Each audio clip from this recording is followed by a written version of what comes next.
అందరికీ నమస్తే అండి.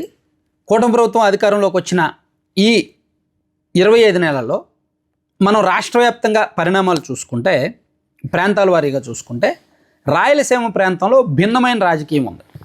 ముఖ్యంగా అక్కడ ఈ అంటే కూటమి ప్రభుత్వం మీద కాస్త వ్యతిరేకత ఉంది, కూటమి ప్రభుత్వ బలహీనతలు ఎక్కువగా ఉన్నాయి, సరైన నాయకత్వం లేదు, జగన్మోహన్ రెడ్డి గారు అంటే వైసీపీ కాస్త బలపడింది అనుకున్న ప్రాంతం ఏమైనా ఉంది అంటే రాయలసీమలోనే.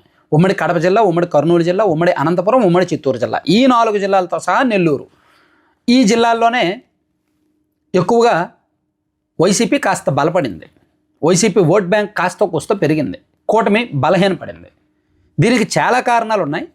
కూటమి ఎమ్మెల్యేల్లో పెరిగిన విచ్చలవిడి అవినీతి వ్యవహారాలు ఫస్ట్ రీజన్ అయితే, అక్కడ కార్యకర్తలను పట్టించుకోకపోవడం, కార్యకర్తల ఎమోషన్స్కు పెద్దపీట వేయకపోవడం, అండ్ వైసీపీ నాయకులకు ఇంటర్నల్గా పనులు అవుతుండటం, ఇతర ప్రాంతాల కంటే రాయలసీమలోనే ఎక్కువగా వైసీపీ వాళ్ళకు పనులు అవుతున్నాయి. ఇవన్నీ కారణం. ఇక అన్నిటికంటే ఒక పెద్ద కారణం ఏంటంటే అక్కడ మంత్రుల పనితీరు. రాయలసీమ నుంచి మనకు ప్రాతినిధ్యం వస్తున్నది, సరే ముఖ్యమంత్రి చంద్రబాబు గారిని పక్కన పెట్టేద్దాం. మంత్రుల్లో ఉమ్మడి కర్నూలు జిల్లా నుంచి 3 మంత్రులు ఉన్నారు. బీసీ జనార్దన్ రెడ్డి గారు, టీజీ భరత్ గారు, ఫరూక్ గారు. వీళ్ళ ముగ్గురులో ఎవరి వలన కూడా పార్టీకి పెద్దగా ఉపయోగం లేదు, ప్రభుత్వానికి పెద్దగా ఉపయోగం లేదు. బీసీ జనార్దన్ రెడ్డి గారికి పార్టీలో మంచి పట్టు ఉంది, పార్టీ పెద్దలకు అత్యంత సన్నిహితుడు, చాలామంది ఎమ్మెల్యేలతో మంచి రిలేషన్స్ ఉన్నాయి. కానీ ఆ జిల్లాలో, ఆ ప్రాంతంలో రాజకీయంగా అతని మీద ఒక పెద్ద మరక ఉంది, ఒక పెద్ద మచ్చ ఉంది. పార్టీ పరంగా కూడా ఆయన మీద కొంత వ్యతిరేకత ఉంది. గ్రౌండ్ లెవెల్లో ఆ జిల్లాలో క్యాడర్లో కూడా ఒక టాక్ ఉంది, అండ్ ఆ నియోజకవర్గంలో కూడా ఒక టాక్ ఉంది. సో దానివల్ల అతను బలహీనపడ్డారు. నిజానికి అతను బలమైన నాయకుడు, పార్టీలో పెద్దలకు కావాల్సిన నాయకుడు. కానీ గత 6 నెలల నుంచి కూడా ఆయన మీద వైఖరి మారిపోయిందనమాట. ఆయన కూడా ఉమ్మడి కర్నూలు జిల్లాలో ఖచ్చితంగా ఆయన బలమైన నాయకుడు అనుకున్న దశలో ఇప్పుడు ఆయన మరింత బలహీనపడి కొంచెం ఇబ్బందికర పరిస్థితులు ఉన్నాయి. అలాగే ఇదే జిల్లాలో ఫరూక్ గారి సొంత నియోజకవర్గంలో విపరీతమైన వ్యతిరేకత ఉంది.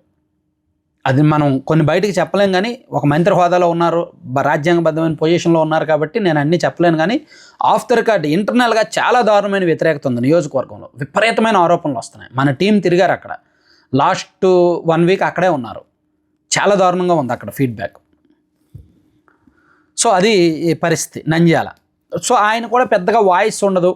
తన రాజకీయ ప్రత్యర్థుల్ని లేదంటే వైసీపీని కౌంటర్ చేయడం కావచ్చు, లేదా తెలుగుదేశం పార్టీ బలాన్ని పెంచే విధంగా అగ్రెసివ్గా వెళ్ళడం కావచ్చు, ఏం ఉండదు. ఏదో నియోజకవర్గంలో నడిపిస్తున్నారు అంతే మంత్రిగా. ఇక టీజీ భరత్ గారు కూడా ఆయన మంచి ఎడ్యుకేటెడ్, మంచి ఫ్యామిలీ నుంచి వచ్చారు. బట్ ఈయన కూడా పార్టీ తరపున వాయిస్ వినిపించడం కానీ, అండ్ వైసీపీ స్ట్రాంగ్ నియోజకవర్గాల్లో పార్టీ బలం పెంచడం కానీ ఏం ప్రయత్నం చేయట్లేదు. ఇక మండిపల్లి రామప్రసాద్ రెడ్డి గారు ఉమ్మడి చిత్తూరు జిల్లాకి, ఉమ్మడి కడప జిల్లాకి 2 జిల్లాలకు కలిపి ఉన్న ఏకైక మంత్రి ఈయనకు మంచి అవకాశం. కానీ ఈయన నియోజకవర్గంలో పట్టుంది, కానీ పార్టీ పరంగా కొంత బలహీనత ఉండడం, అండ్ ఈయన గొంతు నొక్కేస్తుండడం, అక్కడక్కడ కొన్ని విషయాల్లో పూర్తి స్థాయిలో స్వేచ్ఛ లేకపోవడం, అండ్ డిపార్ట్మెంట్ల పరంగా కూడా కొన్ని అంతర్గత ఇష్యూస్ ఉండడంతో ఈయన కూడా చేయాలనుకున్నది చేయలేకపోతున్నారు. పైగా ఈయన చాలామంది ప్రత్యర్థులతో తలపడాల్సి వస్తుంది.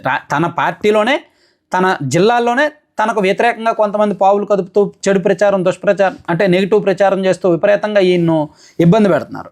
సో వాళ్ళతో ఫైట్ చేయాలా, రాజకీయ ప్రత్యర్థులతో ఫైట్ చేయాలా అర్థం కావట్లేదు. సొంత పార్టీలో ఉన్న ప్రత్యర్థులతో ఫైట్ చేయాలా, బయట వాళ్ళతో ఫైట్ చేయాలా. సో మొత్తానికి ఈయన ఎదురుతున్నారు. అలాగే సవిత గారు అండ్ పయ్యావుల కేశవ్ గారికి చాలా కష్టమైన శాఖ కాబట్టి ఆయన రాజకీయాల మీద ఫోకస్ చేయలేరు. తన రాజకీయ ప్రత్యర్థుల మీద ఫోకస్ పెట్టే పరిస్థితి లేదు. ఈ రోజు ఎలా గడిచింది, ఈ పూట ఎలా గడిచింది, ఈ గంట ఎలా గడిచింది అన్నప్పటికీ ఆయన టైం అయిపోతుంది. చాలా విపరీతమైన ప్రెజర్ ఉన్న శాఖ అది కాబట్టి ఆయన. ఇక సవిత గారు కూడా పెద్ద ఉపయోగం లేదు. పెనుగొండ నుంచి వచ్చారు, పెనుగొండ ఎమ్మెల్యేగా మంచి ప్రాంతం నుంచి వచ్చారు, కానీ ఆమె వలన కూడా బీసీ మంత్రిగా ఉన్నారు.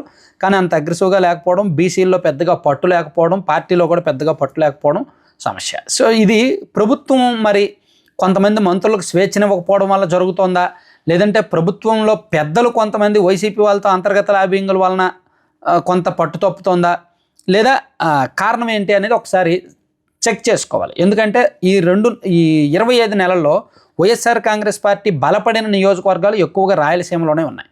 సో ఇప్పటికిప్పుడు చూసుకున్న రాయలసీమలో ఒక 20 నియోజకవర్గాలు కూటమికి వ్యతిరేకంగానే ఉన్నాయి. కూటమి ఖచ్చితంగా ఓడిపోయే పరిస్థితుల్లో ఉన్నాయన్నమాట. దానికి చాలా కారణాలు ఉన్నాయి, అందులో ఇది కూడా ఒక కారణం. సో అందుకని మంత్రులు ప్రభుత్వ ప్రతినిధులతో పాటు పార్టీలకు కూడా ప్రయత్నించాల్సి ఉంటుంది, పార్టీలను కూడా కంట్రోల్ చేయాల్సి ఉంటుంది, పార్టీని నెత్తి మీద భుజాన్ని మోయాల్సి ఉంటుంది. కానీ ఆ పరిస్థితి లేదు. బలహీనమైన మంత్రులు, బలహీనమైన వ్యవస్థల వలన అక్కడ మరింత బలహీనపడుతున్నారేమో అనిపిస్తోంది. Thank you.